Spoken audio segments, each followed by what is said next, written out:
We need to talk about Gregor Clegane, the new infantry commander, the most obvious commander replacement we've seen. What does Gregor do? And just how strong is he? Let us begin. Let's make it clear this is a new commander. And even though they'd likely be released in a commander wheel event, they're going to be mega expensive. Instantly, his passive army skill not only providing infantry attack and defense, but allied infantry damage dealt going up to 12.8% at max level. If it wasn't obvious he was a Jon Snow replacement, perhaps his commander awakening will make this clear. Yet already, troop damage has massive scaling potential.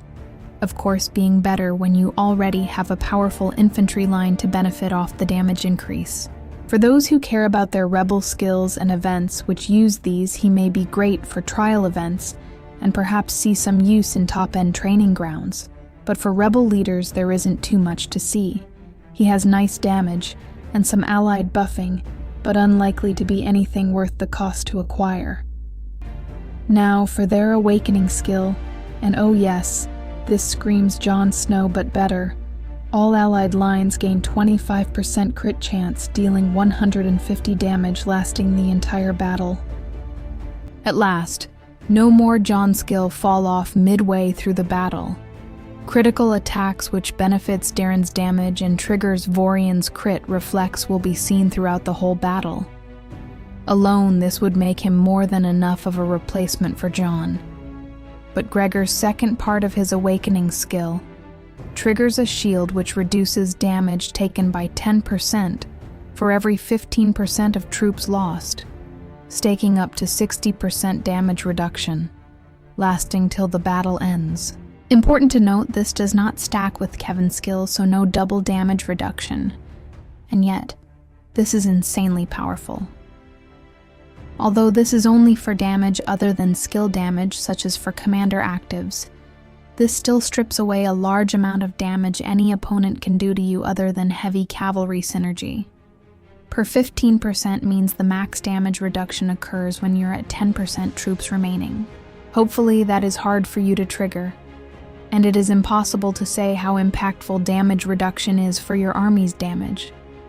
But think of this paired with dragon skill such as intercept with basic stacks.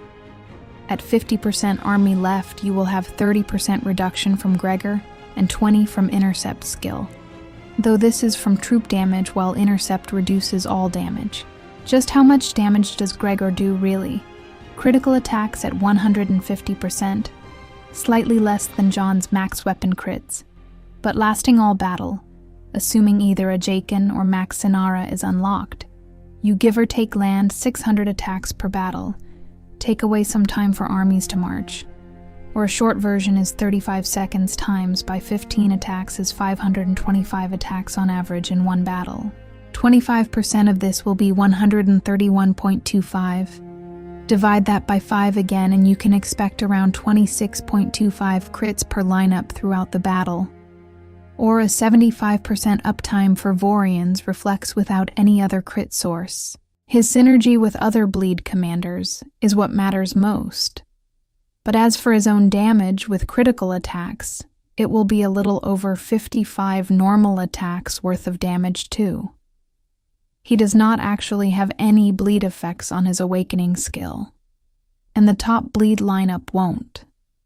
So to really maximize his damage, Rhea will need to be paired with him, added a most 200 attacks worth of damage. Could she replace Darren as she replaced Jon in some players' lines is yet to be seen.